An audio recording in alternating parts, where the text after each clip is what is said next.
Pai, nós estamos aqui com muita alegria, com muita reverência, com muito temor para falar da Tua palavra, Senhor. Seja de edificação, que seja de instrução, que seja de repreensão, que seja de alinhamento para os nossos corações. Traz a cada um espírito de sabedoria, de revelação, dá discernimento e compreensão. Em nome de Jesus. Amém. Falava para você aqui, irmãos, dessa manhã eu gostaria de falar vivendo para agradar a Deus. Amém? Vivendo para agradar a Deus. Deus tem me incomodado muito sobre esse tema, né? Se tem algo que nós devemos tomar muito cuidado é com o ensino. Por isso é tão importante uma igreja onde quem é colocado no centro do ensino é a própria palavra de Deus. É isso que nós temos buscado, né? Esse mês nós estamos ainda com os vídeos ali nas reuniões do domingo, mas a nossa centralidade do ensino é a gente se debruçar na palavra de Deus, lendo a palavra de Deus. Amém? E quando nós lemos a palavra de Deus, ela vai nos corrigindo, ela vai nos moldando, e nós não ficamos apenas centralizados na orientação de alguma pessoa, que por alguma ênfase pode esquecer de outras coisas. Mas quando você se depara com um capítulo da Bíblia, você precisa você não vai poder fugir de certas coisas. E aí você vai ver que alguns entendimentos que você tem já parece que não eram bem assim, quando você coloca a Bíblia como centro. Amém, meus irmãos? Claro que lendo a Bíblia da maneira correta, respeitando as interpretações como devem ser. Amém? Eu não posso pegar um texto de Deuteronômio e aplicá-lo na integralidade, sendo que eu estou na nova aliança. Amém? Isso os irmãos já têm aprendido, né? Agora, uma coisa que é perceptível, né, é que os crentes têm perdido, né, por um entendimento errado entre o amor de Deus e a satisfação de Deus. Por não terem o entendimento de que são duas coisas totalmente opostas, que uma coisa é o amor de Deus, outra coisa é a satisfação de Deus. Então nós vivemos num tempo onde eu estou chamando aqui, né, nós temos uma onda de pessoas falando sobre a graça de Deus, e em muitos aspectos isso tem trazido muitas coisas boas, mas em outros aspectos, como parece que uma coisa nova e está na mão ou seja, é um ensino, parece que a igreja estava cega em relação à graça de Deus. E agora Deus está abrindo os olhos da igreja, mas ao mesmo tempo, isso ainda não ganhou consistência devida. E como não tem a consistência devida, isso produz muitos equívocos também, que devem ser corrigidos, inclusive no nosso meio. Entendimentos que foram formados que não são bem assim. Agora, irmãos, isso é muito sério. Um entendimento errado da palavra de Deus pode trazer um desvio de conduta e de propósito existencial grande à sua vida. Ele pode arrebentar com a sua vida. Por isso que é importante você devia ter dar muito valor à palavra, à leitura da palavra e às intuições do Espírito.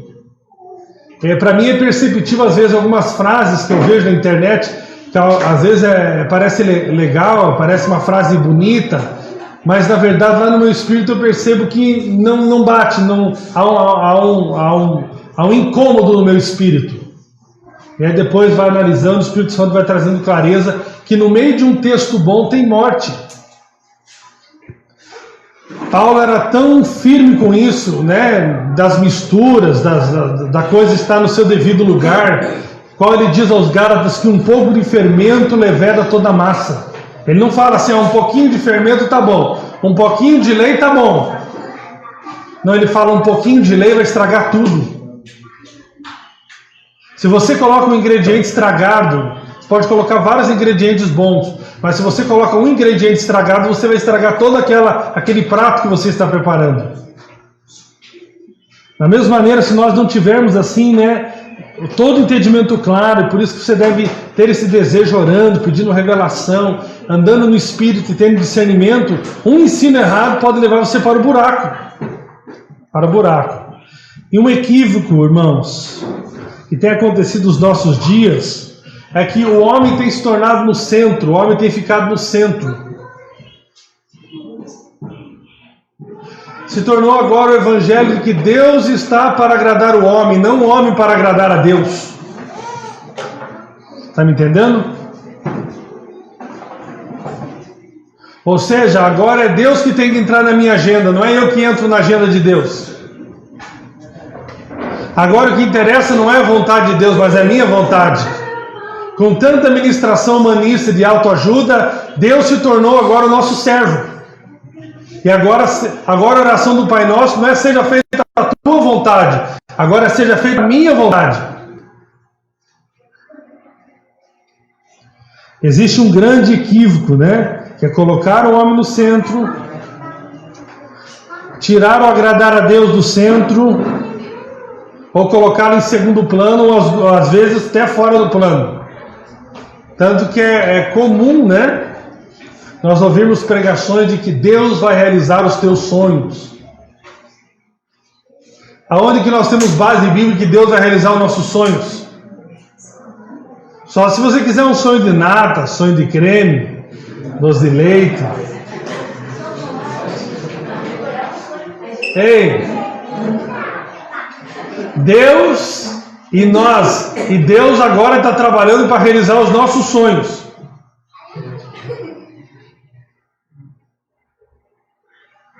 Nós ficamos bravos com ele se ele não fizer o nosso sonho. Acho que eu tenho um trecho de um pastor na internet onde ele falou que tem gente que é do contra, né? Diz que quando ele vai pedir carne, ele pede contra filé. Quando ele vai tocar o instrumento, ele quer contrabaixo. Só um quebra-gelo aí.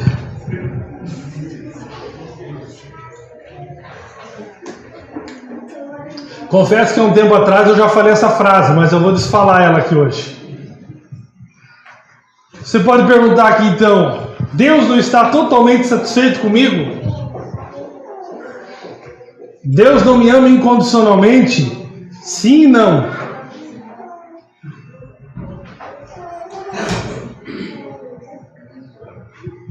Nós precisamos separar o amor de Deus com a satisfação dele. Isso didaticamente na vida é muito prático, muito fácil de entender. O argumento principal que é usado para dizer que Deus está totalmente satisfeito conosco é o batismo de Jesus, onde eles dizem que Jesus não tinha feito nada e o Pai disse: esse é meu filho amado em quem eu tenho prazer. E o argumento é que se eu sou filho, então Deus tem prazer em mim e por causa de Jesus. Mas essa não é a realidade bíblica.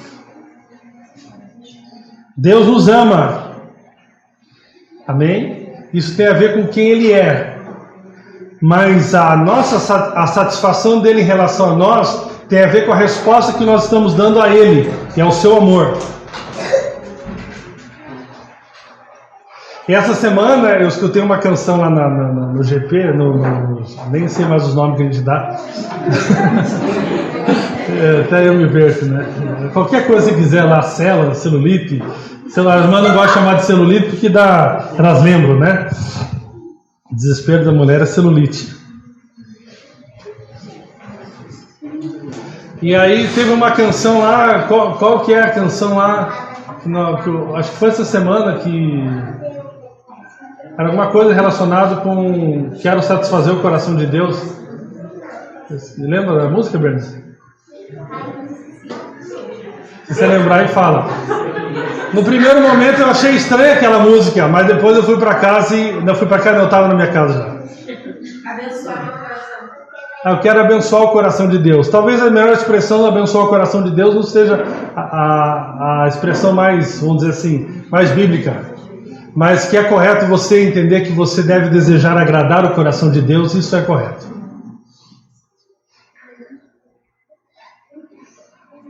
Então Deus te ama, mas não é porque Ele te ama que Ele está satisfeito com você. Eu amo a minha esposa, mas nem sempre estou satisfeito com ela. Eu amo você, mas nem sempre eu estou satisfeito com você.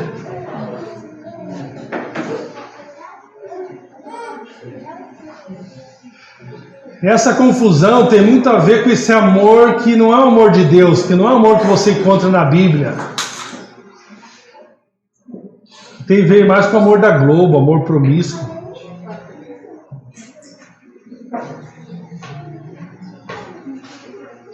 A Bíblia fala de atitudes que agradam a Deus e de outras não. Inclusive Deus fazendo distinção entre atitudes que o agradam e que desagradam. Por exemplo, quando nós olhamos para Caim, a Bíblia diz que Deus se agradou da oferta de Abel e não se agradou da oferta de Caim.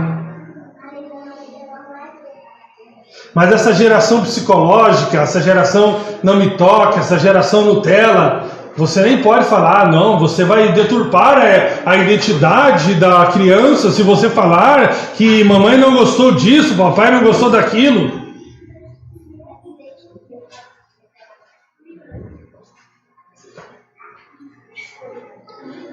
Se nós olharmos claramente a Deus falando com as igrejas no Apocalipse, você vai ver claramente ele falando que tem muitas coisas que ele não gosta, inclusive aquele que vive de maneira morna, ele diz, olha, eu vomito, está tão ruim esse negócio, está chegando tão ruim no meu coração que essa atitude eu vomito.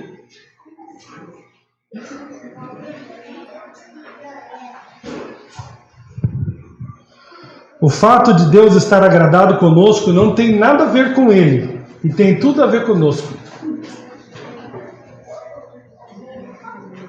Está entendendo disso? Queria que você parasse para refletir aqui nessa manhã. Da forma como você vive, onde você investe seu tempo, sua vida, suas energias, o que você está fazendo, Deus está agradado disso? Deus está satisfeito com isso? Isso alegra o coração de Deus?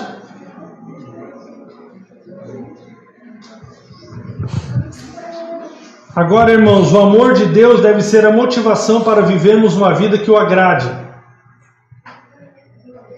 Não podemos falar de agradar a Deus sem antes falarmos do seu amor. Senão nós nos tornamos apenas religiosos, fazendo tudo com a motivação errada. O amor de Deus deve ser o combustível para uma vida que o agrada. Amém? Mas nós já falamos muito do amor de Deus. Eu pergunto para você, o amor de Deus de fato é real no seu coração, ao ponto de você desejar agradá-lo? Eu nunca esqueço daquele livrinho, né, O Centro do Coração de Deus, da ilustração. E tem muita gente que está fazendo, ou seja, um certo tipo de bolo, sendo que Deus gosta de outro tipo de bolo. Irmãos, a nossa vida não basta nós fazermos o que nós queremos, nós temos que fazer aquilo que está no coração de Deus. Nós precisamos estar no centro da vontade de Deus. E muita gente está oferecendo para Deus aquilo que Ele nunca pediu, aquilo que Ele não gosta.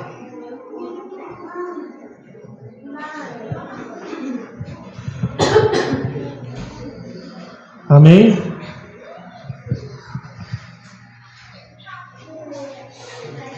Deus deseja que sejamos um canal do seu amor e não um reservatório. Nosso alvo de vida deve ser receber o amor de Deus, passar esse amor aos outros e devolvê-lo a Deus.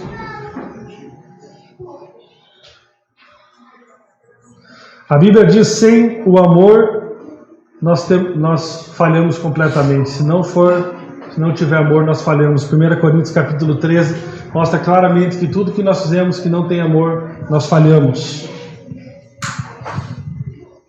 E uma coisa que nós temos que entender é que no reino de Deus não existe meio termo, não existe uma zona ali neutra. Tem muita gente que está na zona neutra. Normalmente é a zona religiosa, a zona neutra. Eu também não sou do mundo, mas eu também não sou da vontade de Deus. Eu sou aqui da zona neutra. Eu sou da zona morta, eu sou da zona cinzenta. Mas Jesus disse, quem não é por nós é contra nós. Não existe, irmãos, essa zona neutra no relacionamento com Deus. Ou você está indo a favor de Deus, ou você está no centro da vontade de Deus, ou você está fora da vontade de Deus. Ou nós estamos agradando o coração de Deus, ou nós estamos agradando o coração de Deus. E muitas vezes na nossa religiosidade nós vivemos nessa zona neutra.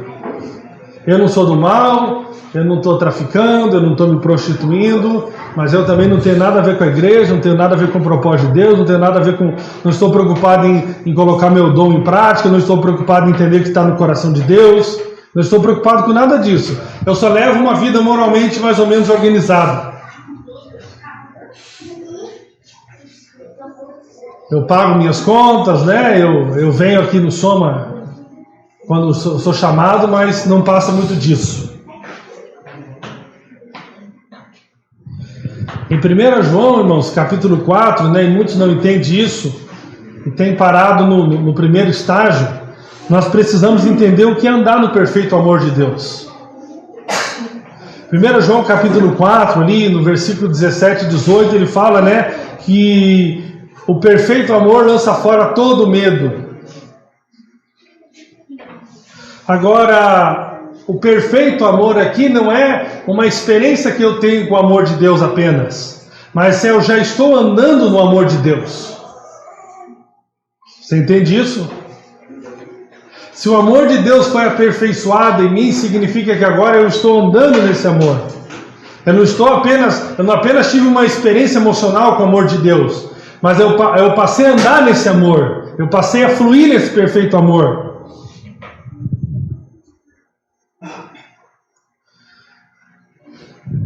Então o perfeito amor não é sobre experimentarmos apenas o amor, e sim andarmos no amor. Jesus disse: aquele que tem os meus mandamentos, esse os guarda, e é o que me ama. Fica muito claro no Novo Testamento qual é esse mandamento que Jesus está falando.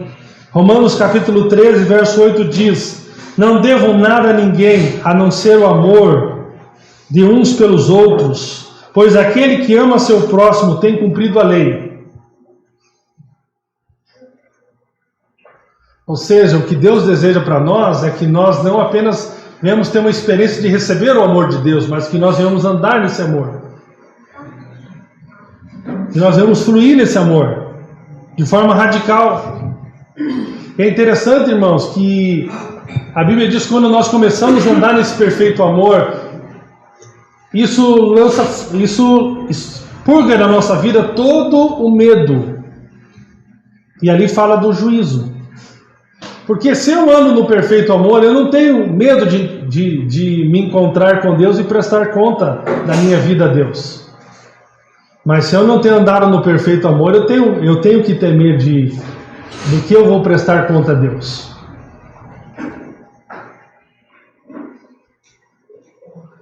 Então muitos têm tido uma experiência até com o amor de Deus,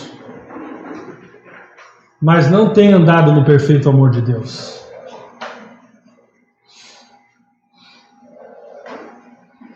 Sabia, irmãos, que tem ímpios que vivem uma vida melhor que crentes?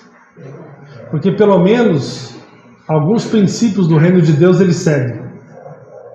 São pessoas que honram, são pessoas que perdoam, são pessoas que têm um certo tipo de princípio do reino de Deus. Trata sua esposa com decência, trata o seu esposo com decência, mas tem crentes que eles andam completamente fora dos princípios do reino de Deus. Tem crente que não honra, tem crente que não tem compromisso com nada, tem crente que o coração é cheio de mágoa, difícil de relacionar.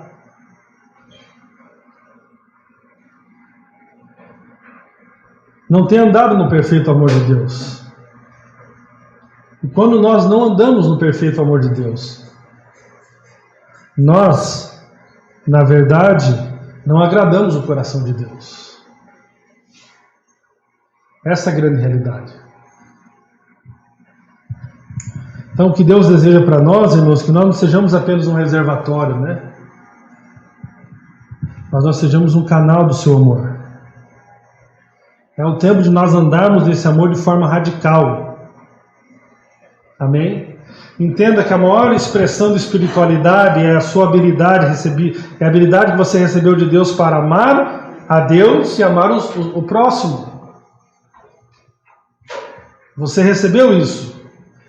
E o sinal de maturidade, de espiritualidade sadia é quando você expressa isso, quando você vive dessa maneira. Deixa eu perguntar para você, o quanto você considera a lei de Deus que é amar nas suas decisões?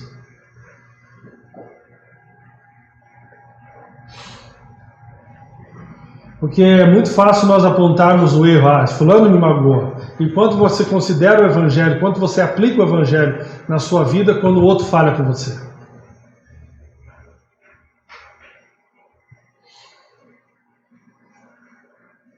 Quanto a sua mente já está renovada ao ponto de você pensar como Cristo.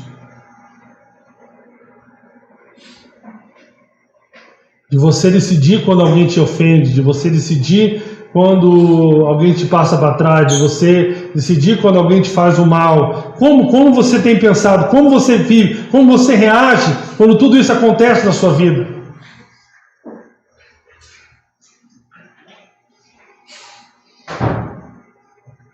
Isso fala de uma mente que está condicionada a fazer a vontade de Deus.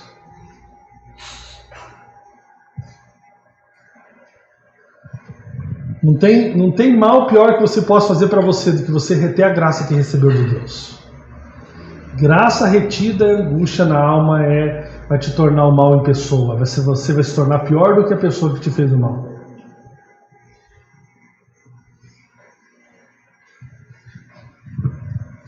Quanto eu e você temos pensado segundo Jesus, segundo o Evangelho?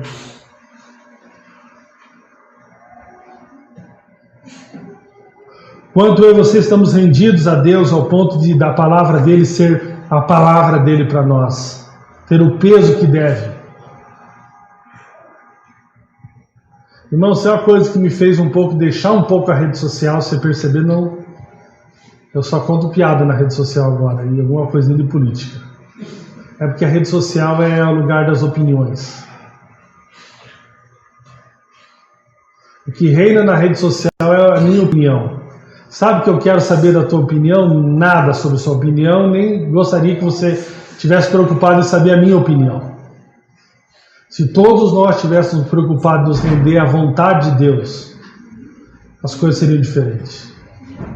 Mas nós estamos preocupados com a opinião, a geração da opinião. Todo mundo quer ter opinião, todo mundo quer ter voz. E a voz de Deus que deveria, de fato, ser ouvida, não tem sido ouvida, muitas vezes, por nós.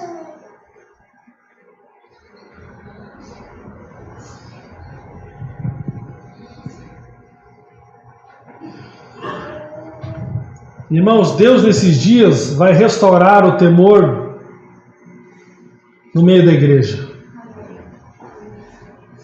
Eu quero falar algumas coisas sobre o temor de Deus. Primeira coisa que nós podemos entender sobre o temor é que nós olhamos a igreja primitiva e observamos que eles eram cheios de temor. Eles não tinham temor, eles eram cheios de temor. Todos estavam cheios de temor. E muitas maravilhas e sinais eram feitos pelos apóstolos. Atos 2:43. Bom, se você for estudar ali profundamente o significado da palavra temor no Novo Testamento, basicamente o que significa, eles estavam cheios de temor. No Novo Testamento significa estar aterrorizado por desagradar a Deus. Olha como é que eles estavam, aterrorizados por desagradar a Deus.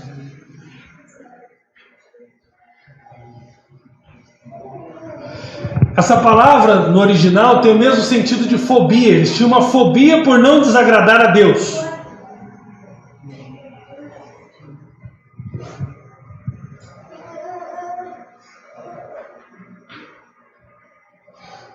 E é isso que movia aquela igreja. Isso tinha alguns motivos. Essa fobia, primeiramente, é porque eles foram totalmente constrangidos pelo amor de Deus. Mas nós vamos ver que essa fobia também tinha o motivo de ter alguns princípios, como talvez precisaria ter aqui na nossa comunidade, né? Um casal chamado Ananias e Safira. Talvez a gente ficaria um pouco mais esperto, um pouco mais ligado. Talvez isso ia corrigir no nosso coração na nossa mente algumas deficiências que foram criadas, assim, como se Deus fosse passional e ficar só assistindo as coisas não faz nada. Desculpe o termo, como se Deus virou um bundão agora.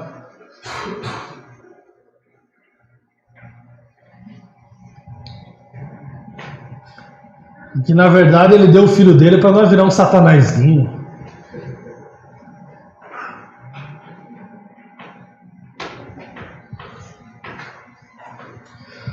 Agora, se nós, isso deveria controlar a nossa vida. É se completamente aterrorizados por não desagradar a Deus. Eu não quero desagradar a Deus. Isso deveria ser o principal motivo por nós não fazermos, não pecarmos ou não fazermos qualquer coisa, não nos movermos fora da direção de Deus, porque nós não queremos desagradar a Deus. Ontem foi interessante, falando com o irmão, ele mandou um WhatsApp para mim, eu achei isso no coração desse irmão, né? Uma situação, né? O coração dele não querendo desagradar a Deus. Irmão, isso guarda a sua vida, isso muda a sua vida, isso protege você, isso revoluciona você. Você não vai mudar mais de emprego, você não vai mais mudar de cidade, você não vai se mover mais se aquela não for a vontade de Deus. Você não vai fazer nada que não for a vontade de Deus. Você vai ter mais temor de tomar uma decisão, você vai se ajoelhar para orar.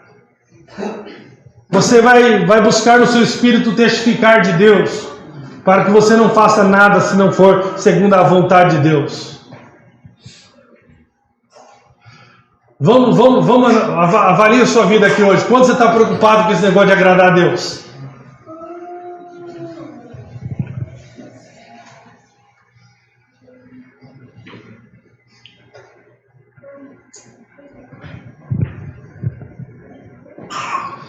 Se nós olharmos Jesus, Deus encarnado, ele era completamente focado em agradar a Deus.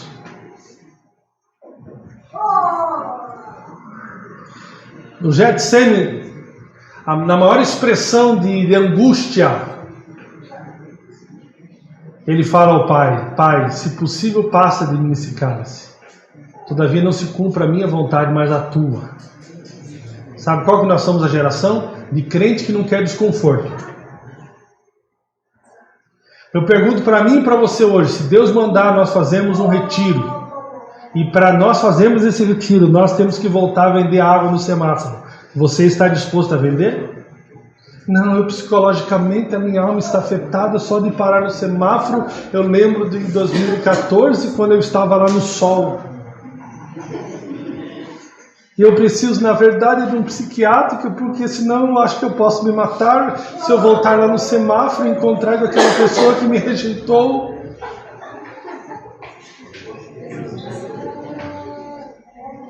Ou eu preciso de 10 sessões com a Nábio para ela me ajudar a tentar me recuperar.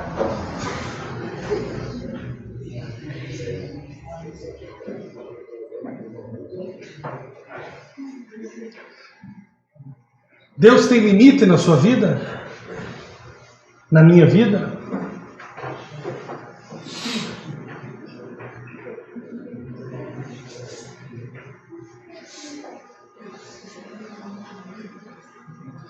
Jesus era até focado primeiramente nos judeus, porque foi assim que foi estabelecido. Jesus não saía inventando as coisas. Eu gosto muito, desse entendimento da oração, que a oração é o tempo que você vai alinhar teu coração com Deus. Você vai ouvir a voz de Deus, que você vai perceber as direções de Deus, que Deus vai tirar as obstinações do teu coração.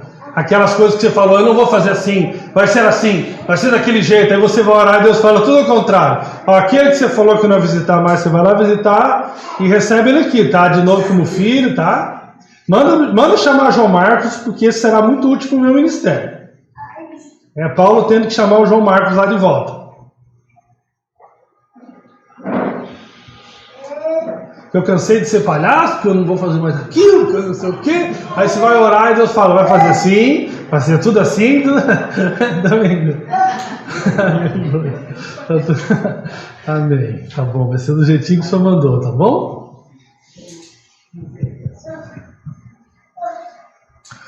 Jesus nos fala alguma coisa sobre temer a Deus.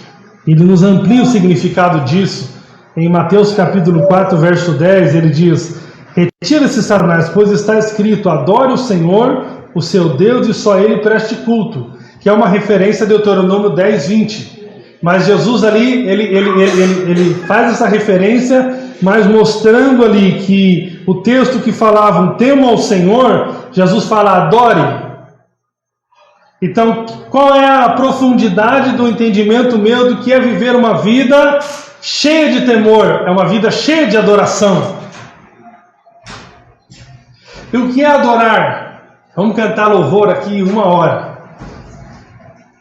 Adorar, irmãos, a primeira menção de adoração está em Gênesis capítulo 22, verso 5. E diz o seguinte: disse ele a seus servos: fiquem aqui com um jumento. O jumento aqui era um jumento mesmo, não era ninguém que estava lá, tá? Fiquem aqui com um jumento, enquanto eu e o rapaz vamos até lá. Depois de adorarmos, voltaremos. O que está acontecendo aqui? Abraão está indo levar o seu filho para o sacrifício. E o que ele está chamando isso? Eu vou lá adorar, daqui a pouquinho a gente volta. Irmão, você parou para pensar o que leva alguém a estar disposto a sacrificar o seu próprio filho?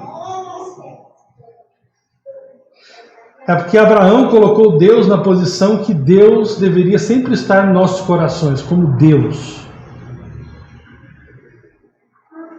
Sabe quem é aquele que é o verdadeiro adorador? Aquele que está em completa rendição a Deus. Completa rendição a Deus.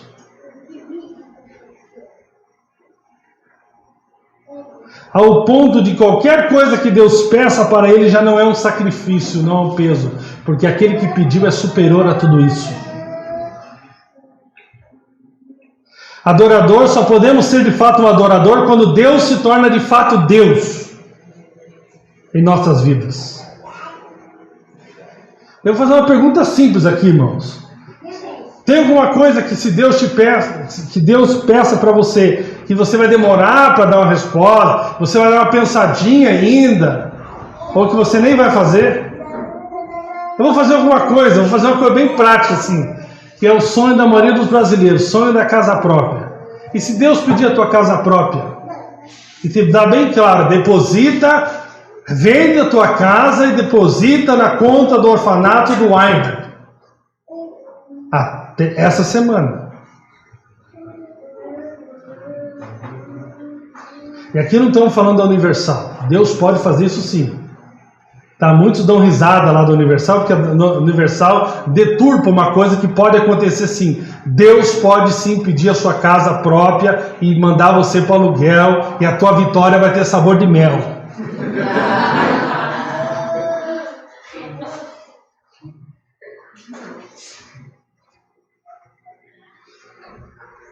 Se Deus falar agora aqui na hora da oferta, dá o teu carro para fulano e tal, quanto tempo você e seu cônjuge vão precisar pensar? Ou vocês vão começar a orar para ver se Deus muda? Deus, muda Deus, muda Deus, Deus, muda Deus. Deus, por favor, muda Deus. Deus, fala com Deus a respeito de mim e muda Deus. Se Deus falar para você, vai mudar de cidade, eu quero que você vai plantar uma igreja lá no Pará.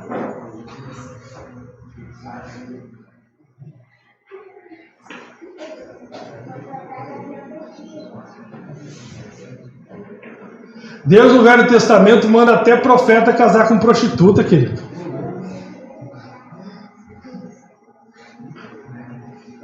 Vai casar com aquela prostituta lá, assim.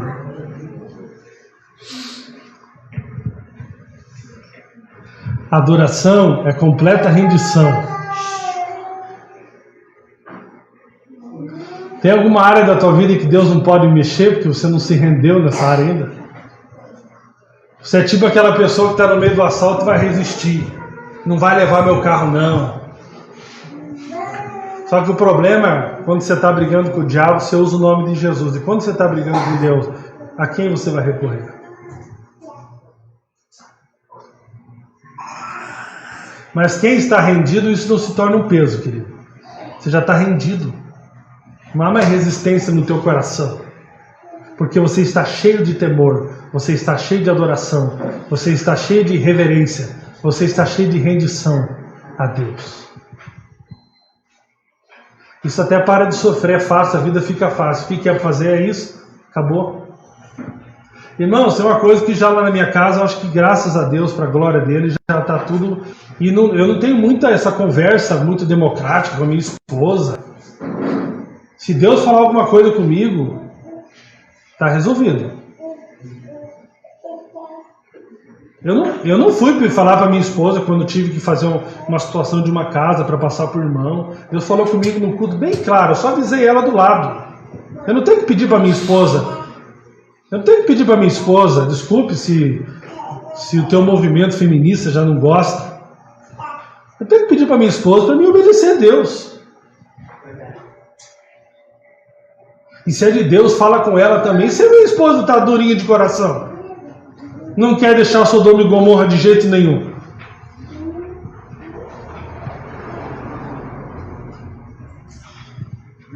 Não é Satanás que fala para você dar uma casa para alguém, né? Satanás não vai falar. Satanás não vai falar para você, e deu uma casa, ajuda aquela pessoa. Não, só isso pode ser Deus, querido. Só que você quer, aí você quer sinal, molha o tapete, no outro dia não molha.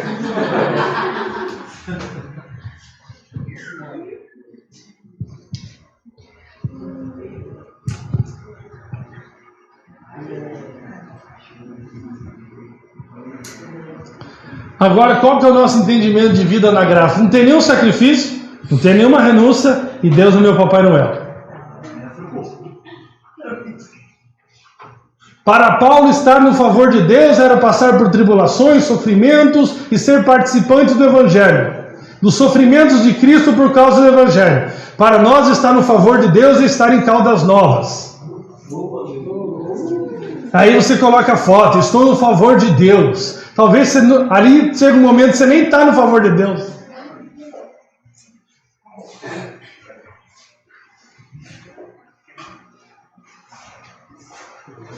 Estou em Caiobá, estou em Matias, estou na praia, estou no favor de Deus. Então o Silvio Santos está no favor de Deus muito mais do que nós. Os marinhos lá da Rede Globo estão muito mais favorecidos por Deus, nós estamos fracos. Nós temos que olhar para Deus e falar, cadê teu favor?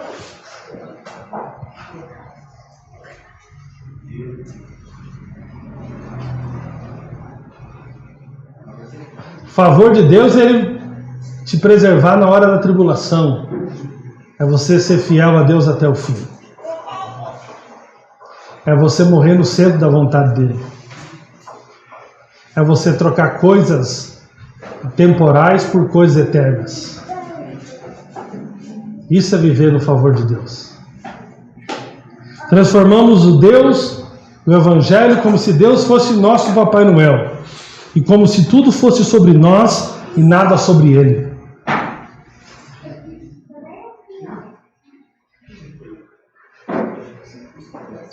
Que nessa manhã, irmãos, nós possamos voltar e nos curvar em rendição completamente a Deus.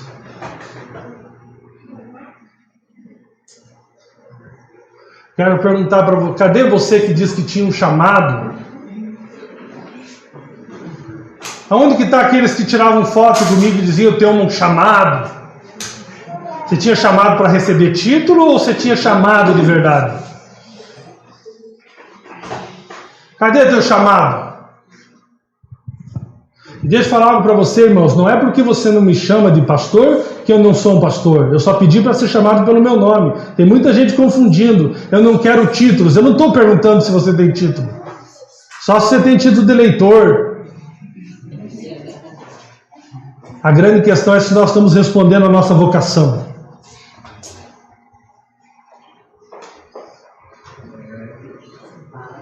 Ou você acha que Deus não pode pedir para você de volta o seu emprego?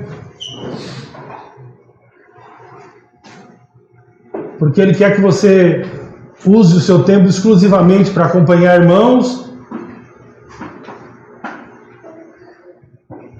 ele pode fazer isso sim.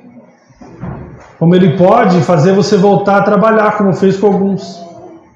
E tudo isso você vai fazer por amor, porque agradar o coração dele. E tudo isso vai envolver sacrifícios. Porque você está ganhando 5 mil reais, agora vai ter que ganhar 1.000 de volta e receber atrasado.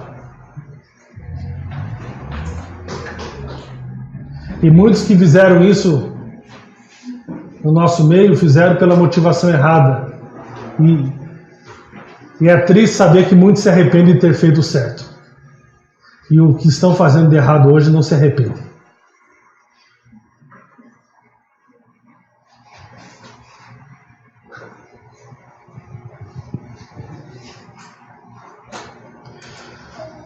Não existe como nós falarmos que somos íntimos de Deus se nós não temos desejo de agradá-lo. Não existe intimidade que não se desemboque em agradar a Deus. Deixa eu falar para você aqui uma coisa muito séria, anote isso. É uma completa contradição alguém dizer que crê que foi amado por Deus e não deseja agradá-lo. Se você não deseja agradar a Ele, você não viu o amor dele por você. Porque quem viu o amor de Deus por si, quem viu o tamanho a obra que Jesus fez por você na cruz, que Ele perdoou seus pecados completamente e justificou, foi humilhado na cruz. Irmãos, deixa eu perguntar para você, você tem ideia do que, vamos fazer uma ilustração aqui, se colocassem você pendurado numa cruz nu, lá no bairro que você mora, peladão, é a tamanha vergonha que Jesus passou. Os braços presos ao ponto de não cobrir as partes íntimas. Tudo isso ele passou por causa de nós. Ele estava ali na cruz, pegando a tua vergonha, a minha vergonha, por causa do pecado. Ele estava ali recebendo a punição pelo teu e o meu pecado. E se você diz que creu nisso e ainda você não tem desejo de agradá-lo, e você ainda não está completamente rendido a Ele, é sinal que você não creu nisso. Por isso que falar a palavra graça é fácil, mas quem de fato viu a graça, vive para agradar a Deus. Quem de fato viu a graça de Deus, vive para agradá-lo. Os demais apenas encontraram uma desculpa para sair da vontade de Deus.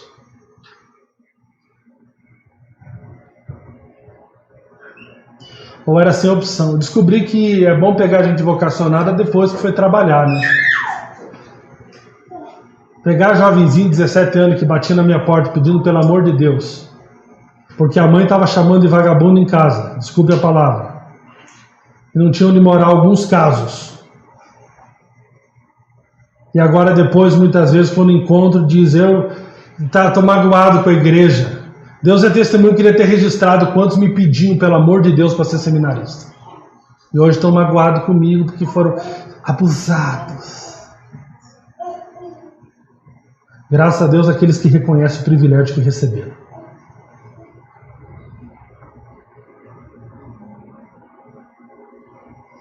Se for para varrer um prédio, mas você estiver sendo a vontade de Deus, varra esse prédio.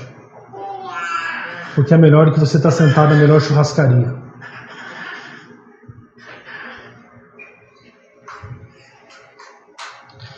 A pergunta a ser feita hoje não é se Deus te ama e o quanto Ele te ama, pois isso já está estabelecido. A pergunta a ser feita hoje, Senhor, o Senhor está agradado para comigo? O Senhor está satisfeito para com a minha vida, com aquilo que eu tenho feito? Essa é a pergunta que nós devemos fazer nessa manhã. O Senhor está satisfeito com onde eu tenho investido minha vida, meu tempo, meus recursos, minha energia? Como eu tenho lidado com o meu próximo, contigo? Essa é a pergunta a ser feita. Nem tudo que nós fazemos é necessariamente pecaminoso, mas muitas das coisas que nós fazemos não agrada a Deus.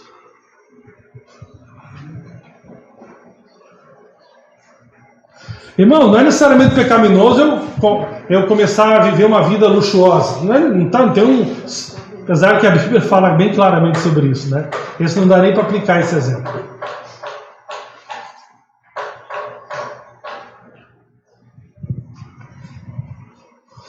Você nunca terá satisfação enquanto não agradar a Deus. A sua satisfação está em agradar a Deus. Agora tem outro aspecto do temor de Deus. Outro aspecto do temor de Deus é saber que eu vou prestar conta da minha vida a Deus.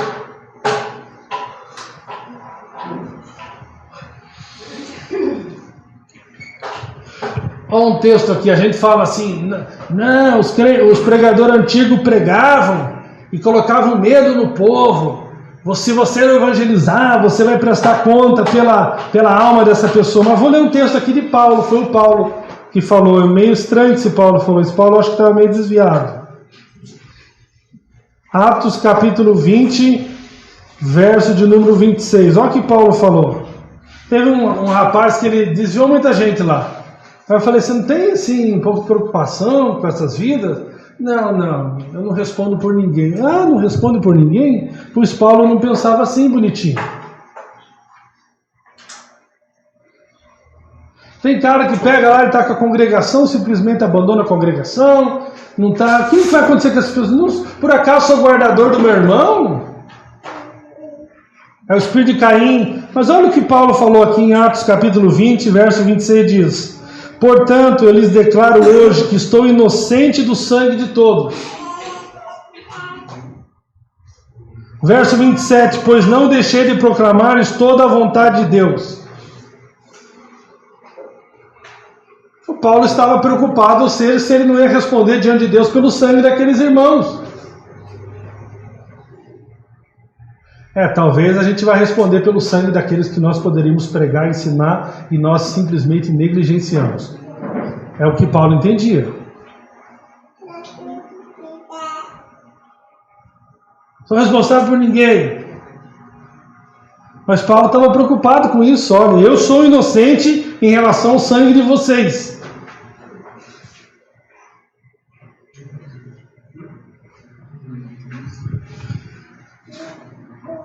Segundo Timóteo, né?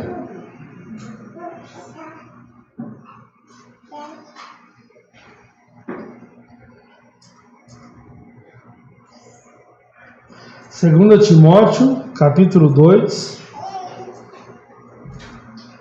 versículo 4.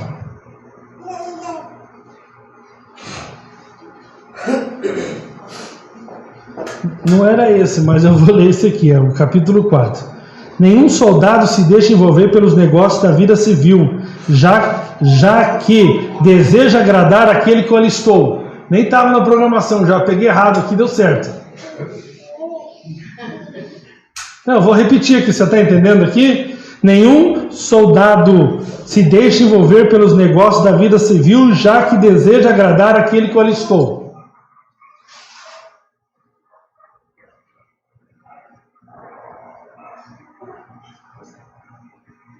Paulo diz, combati o bom combate, significa que tem que ter um mau combate. Tem um combate errado. Combati o bom combate, terminei a corrida, guardei a fé. Olha o que ele diz aqui no verso de número 8. Agora me está reservada a coroa da justiça, que o Senhor, justo juiz, me dará naquele dia, não somente a mim, mas também a todos que amam a sua vinda. Aqui ele está dando, Paulo fala que ele combateu o bom combate. E por isso ele está guardando o quê? A coroa, a recompensa. Porque Deus é um justo juiz. Ele não vai dar recompensa para aqueles que não combateram o bom combate. Mas agora tem um texto aqui que é para tremer as pernas hoje. Sai daqui que até a perna tremendo, faz favor. Talvez fazia tempo que você não tremia as pernas, mas está na hora de tremer de novo.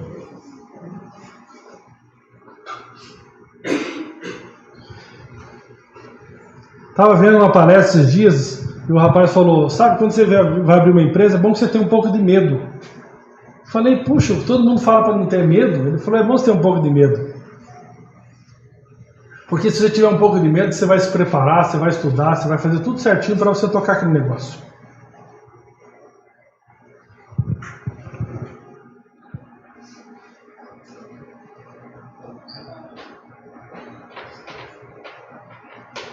Aqui a Bíblia diz, não deixemos de nos reunir-nos como igreja, segundo o costume de alguns, mas vamos nos encorajar uns aos outros, ainda mais quando vocês veem que se aproxima o dia.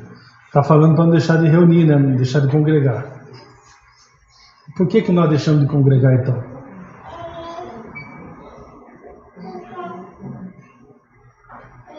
Porque domingo eu trabalhei a semana inteira e domingo eu estou cansado. Não está escrito essa exceção. E se estiver cansado, Deus o Pai te entende.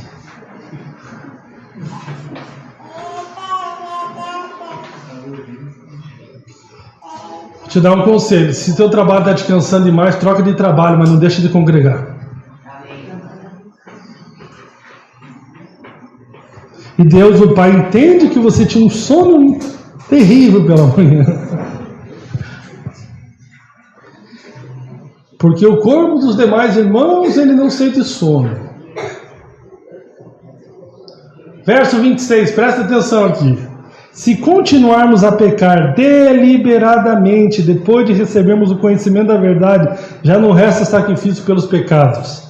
Mas tão somente um afago na sua cabeça. Não, sabe o que está escrito aqui? Mas tão somente uma terrível expectativa de juízo e um fogo intenso que consumirá os inimigos de Deus. É interessante que o livro de Tiago, capítulo 4, diz: aquele que constitui-se amigo do mundo, que constitui-se inimigo de Deus. Está falando para a igreja. Pô, parece que você pode virar inimigo de Deus. E a Bíblia diz aqui que Deus vai consumir os seus inimigos.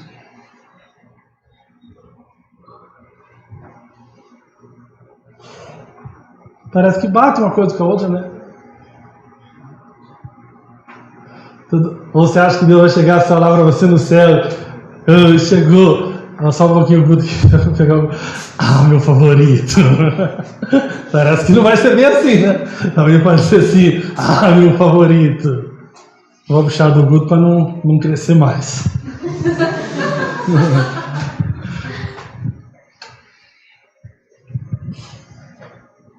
Se continuarmos a pecar deliberadamente, conhece gente que peca por causa da graça?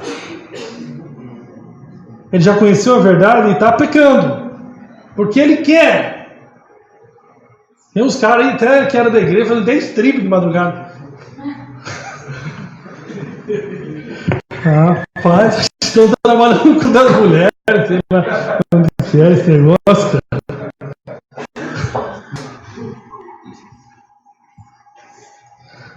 Mas tão somente uma terrível expectativa de juízo e um fogo intenso que consumirá os inimigos de Deus.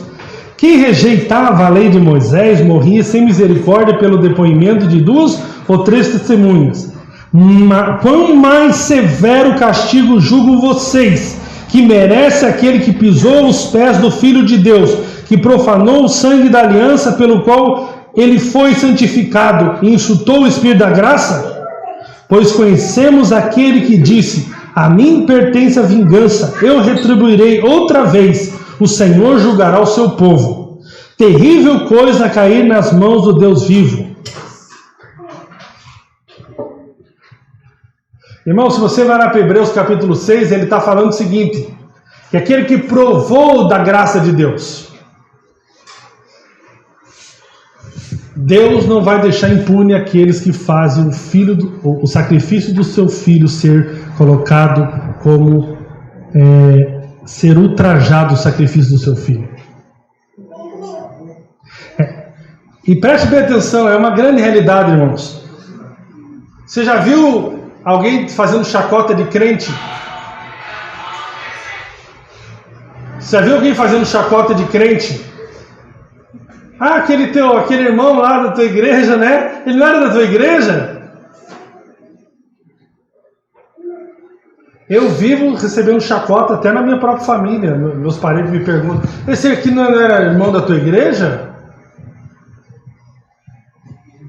confesso que me sinto envergonhado na hora e não tenho resposta. Mas eu fico pensando, comigo não tem problema. O problema é que você está fazendo isso com o sangue de Jesus. A mim você pode estabelecer vergonha, mas você envergonhar o nome de Jesus, depois de ter conhecido a verdade, você deliberadamente, propositalmente, porque você quer, você vai lá e vive no pecado. Se na lei a punição foi grave, na graça é muito pior.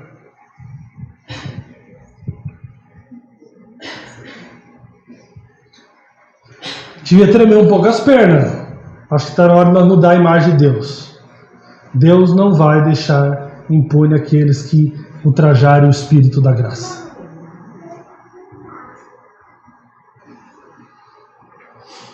Concluindo, queria falar para você sobre o verdadeiro significado de triunfar, que está escrito em 2 Coríntios capítulo 2, verso 14.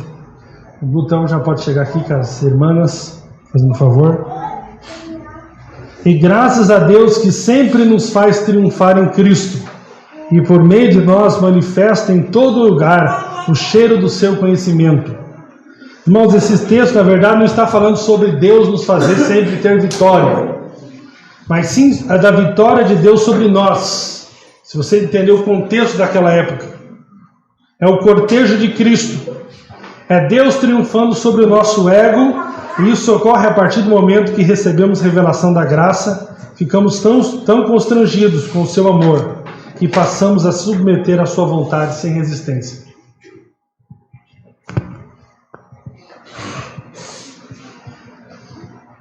É Deus com seu amor triunfando sobre o nosso ego e liberando o seu bom perfume sobre o mundo.